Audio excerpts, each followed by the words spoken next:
Cuba pledges fuller support to Sri Lanka at international level. Forest fires ignited several areas in the upcountry. 5,000 rupee spot fine to be imposed against persons encouraging the spread of dengue. Human skeleton of the prehistoric era found in Bahayangala. UN observers mission in Syria has been suspended.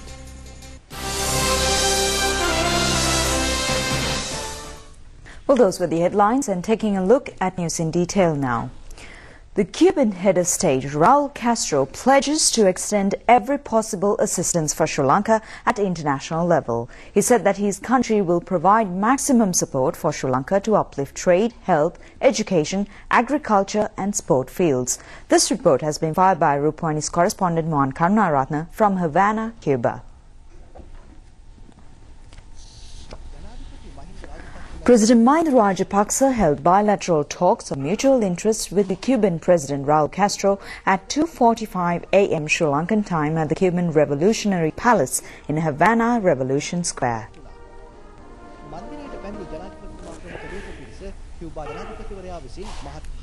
The Sri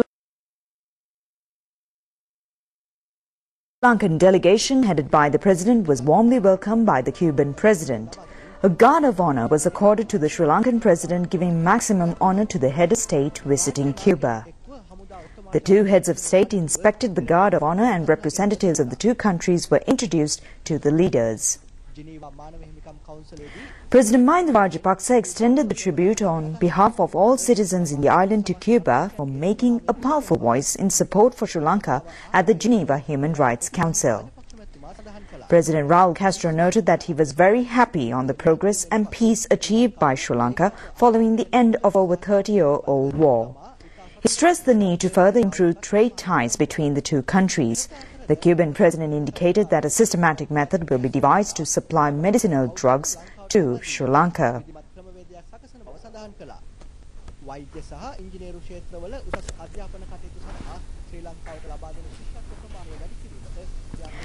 He also pledged to increase the number of scholarships given for Sri Lankan students to further their higher education in medicine and engineering fields. President Raul Castro said that his country will provide nano and biotechnology to improve the field of agriculture in Sri Lanka, while taking necessary measures to train coaches of sports in the island. The two heads of states held a lengthy discussion on the present situation and cordial relations between the two countries. President Rajapaksa played a floral tribute at the Jose Marti Memorial at Cuban Revolutionary Square. The Sri Lankan president was greeted by the Cuban Deputy Foreign Minister Marcos Rodriguez Costa near the memorial. The president paid floral tribute at the memorial following the playing of a national anthems of the two countries. Jose Marti is considered as the national hero who fought to rescue Cuba from the Spanish imperialism. Cubans consider that paying tribute to Jose Marti was a great honor for their country. The memorial, located on a massive dais with the shape of a star, was built using a rare Venetian ceramic variety. The president also visited the Jose Marti Museum, located at 139-meter tallest tower in Havana.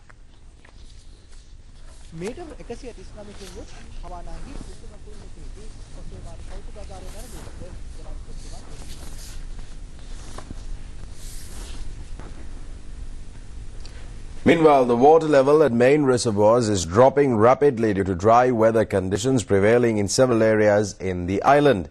Farmers said that there was a threat of destroying farmland. The water level at tanks in the Polonnaruwa district has dropped to a very low level due to dry weather conditions prevailing for around 2 months. Farmers of Alahara and Giritale settlements are facing difficulties due to the destroying of cultivations.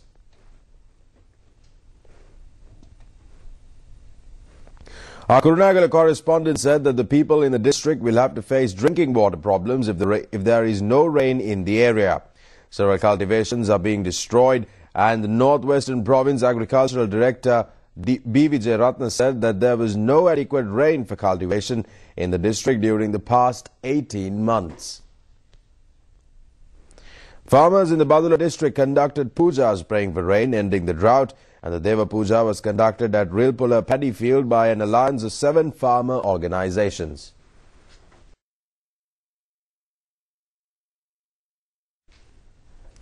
Well, several forest fires were reported in cultivations and forest reserves in the upcountry due to dry weather conditions. The Disaster Management Centre said that 8 forest fires were reported in Nuwara, Badulla and Monoragala districts during the last week. The fire ignited at Minipe Moreaya Kosgolla Reserve yesterday evening was spreading in the area till early this morning. The Sri Lanka Air Force helicopters were deployed to douse the fire. The Disaster Management Centre said that this destruction was caused due to careless human activities. The fire was spread rapidly in the area due to dry weather and high winds. 200-acre area in the historic rock at Kosgolla Kanda had been destroyed in the fire. Meanwhile, a fire is spreading at the Hangurangeta Maligathenna Forest Reserve in Nuwara. Several forest fires were reported last week at Badulla, Gurugala, Nilgala Reserve and near the Ohia Forest Office. Another fire ignited at Dambagalla Velgolla Forest in Monoragala. Forest fires at Matale, Galevela, Kospota Forest and Badulla Ella, Ravana Ella and Reserve had also doused last night. Today is a World Day to combat desertification and drought. As long as December 1994, the United Nations General Assembly declared 17 June as a World Day to combat desertification and drought. 194 countries signed the international accord for this purpose, and 70.9% of the globe is covered with water. 29.1% of the globe amounts to a land area, and of this, 33% is considered as deserts. Around 12 million square kilometers area in the earth is becoming deserts due to climate changes and human activities. 41% of the land area has become dry zones, and around 2 billion people are living in these areas. The national ceremony to combat world desertification was held at the Pandala Mahavidyalaya in Walapane today. A project to rehabilitate the area is prone to land erosion was also launched at the occasion. Minister Basil Rajapaksa says that a nation rescued from the fear of terrorism has now entered into a speedy path of development. President Mahindra Rajapaksa has provided freedom and its benefit to all communities. The minister was speaking at a ceremony organised in connection with the opening of several development projects in Deraniyagala electorate today.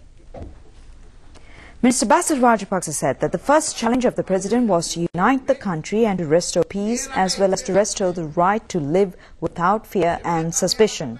The first human right in the world is the right to live without fear and suspicion.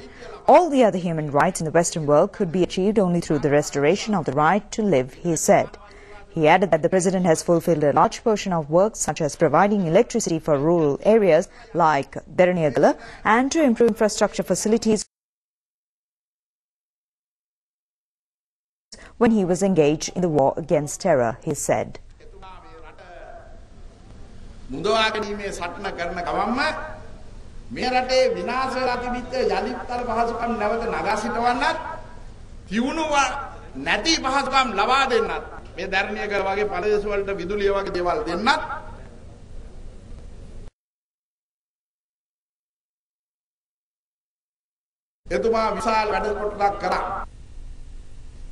A shopping complex with all facilities was opened in Deraniyagala today. It has 30 trade stalls, and the public fair in town was also opened by the minister. The Deraniyagala Pradesh Sabha has spent 20 million rupees for the construction work.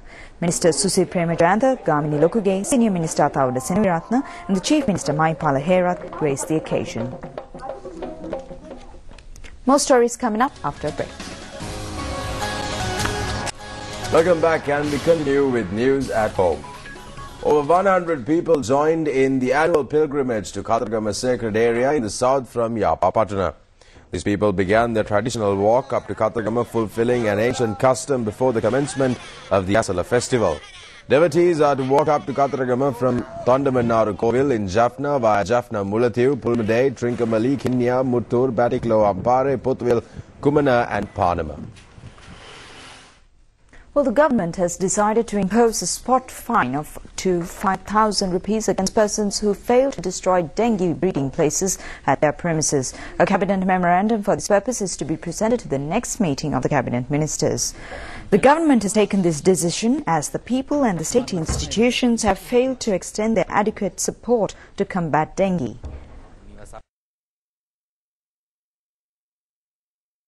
The Director of National Anti-Dengue Unit, Specialist Dr. Ranjit Batuwantudawa, said that the dengue had expanded to a high epidemic situation.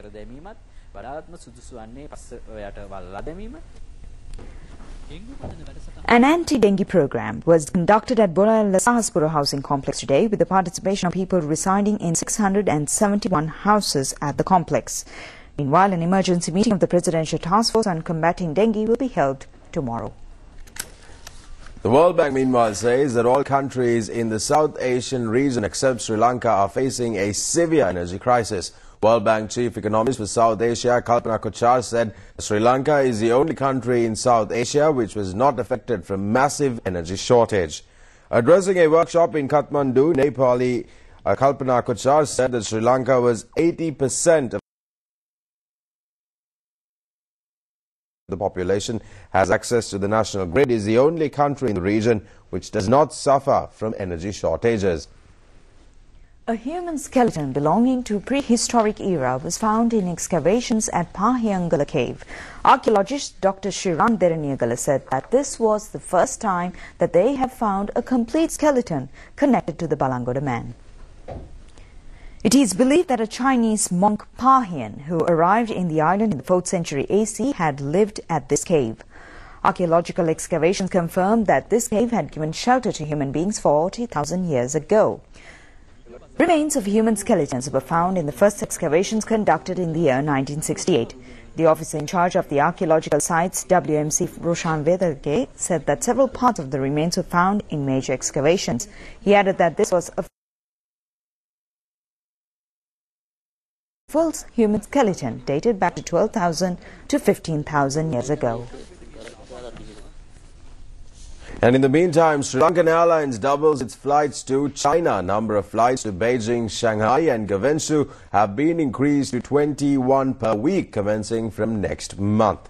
The Chief Marketing Officer of Sri Lankan Airlines, GT Jayashilan, told a media conference in Colombo recently that the airline has focused attention on launching flights to several towns in China in addition to the main cities. The number of frequencies of Sri Lankan Airlines to Beijing and Shanghai has been increased to 7 per week, and Guangzhou to 4 and Hong Kong to 3.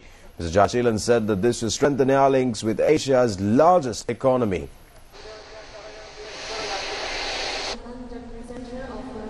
We see China, like most of the airlines, as a huge potential area for development. And for Sri Lanka, China is much more important economically, politically, and in terms of tourism. And Sri Lanka will continue to expand into China. Well, that's it from local news. Look at international news coming up next.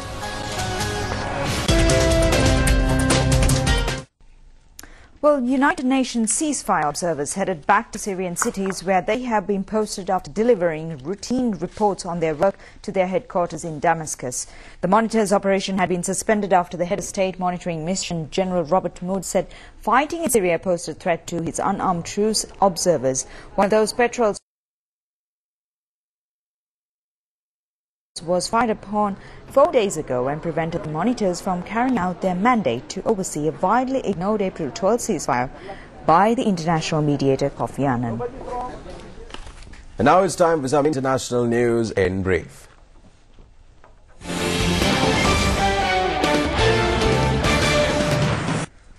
Irregular patterns of rain and delay of monsoon has caused a drought situation in many parts of India. It is reported that people are lacking of sufficient water and there is a threat of spreading water-related diseases.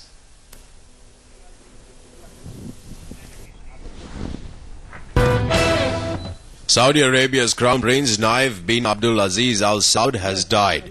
Prince Naif is also Deputy Prime Minister and Interior Minister of Saudi Arabia. He was named Crown Prince last year, succeeding Sultan bin Abdul Aziz.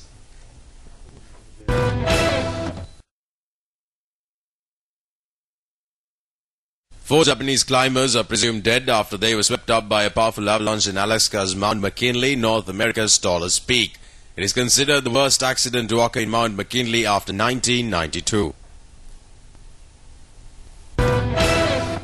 Hollywood's new film, People Like Us, premiered yesterday at the Los Angeles Film Festival.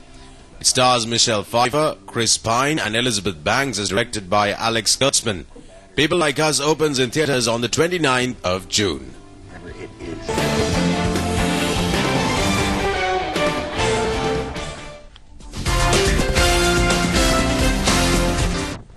Hello there, wishing you a very good evening. I'm Kasan Segera with Sports News on Rupawahini. We're starting off with some cricket action. Sri Lanka beat Pakistan by 44 runs in their fourth one-day international, leading the series 2-1. Tisra Perera took a hat-trick in yesterday's match, played after at Premadasa International Stadium in Colombo. Sri Lankan skipper Mahela Jayawardene won the toss and decided to bat first. The match, which was briefly stopped due to a light shower, and was a keen tussle between bat and ball as the Pakistan bowlers were on top for the major part of the Sri Lankan innings until Kumar Sangakkara and Mahela Jayawardene started the rampage after a slow start. Sri Lanka scored 243 runs for the loss of 8 wickets in their allotted 50 overs. Kumar Sangakkara top scored with 97 while Mahela Jayawardene made 40. Mohammad Hafiz, Shahid Ajmal and Sohail Tanvir took 2 wickets each. Chasing a victory target of 244 runs, Pakistan were all out for 199 runs. Asar Ali made unbeaten 81 runs while Misbah-ul Haq scored 57. Tisra Perera took 4 wickets for the loss for 44 runs, and he became the fourth Sri Lankan bowler to claim a hat-trick in one-day internationals. Sri Lankan bowlers sent 7 Pakistani batsmen back to the pavilion with a low score of 13 runs. Well, with Sports News, we wrap up today's bulletin of Rupawahini News. Thanks a lot for joining us. Good night.